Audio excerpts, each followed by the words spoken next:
আল্লাহ নামাজের জন্য ডাকে না। এই উম্মতকে এতটুকু ভালোবাসেন যে আল্লাহ কথা বলার জন্য ডাকেন, নামাজের জন্য ডাকেন না। এই জন্যই মনে হয় কিতাবালা লেখছে মুসাল্লি উনাজি রব্বা, নামাজি আল্লাহর সাথে কথা বলে।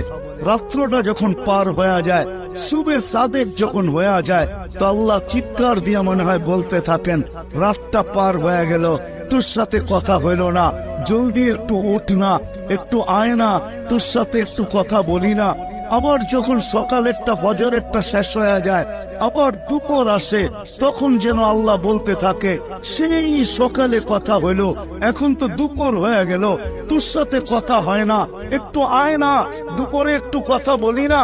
দুপুর যখন গণায় আসর বিকাল হয়, তা আল্লাহ আবার ডাকে, সেই দুপুরে কথা হইল, এখন তো বিকাল হয়ে গেল, আয় না, তোর সাথে একটু কথা বলি না।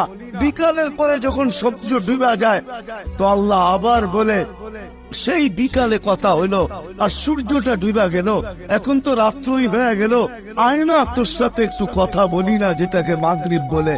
আপনি বলবেন এশারের সময় কেন কথা বলে?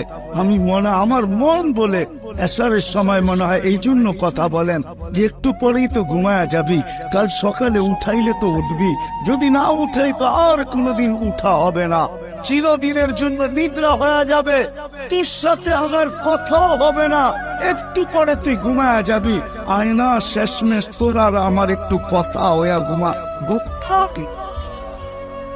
আমার তো মনে হয় আল্লাহ কথা বলার জন্য ডাকে, নামাজের জন্য ডাকে না।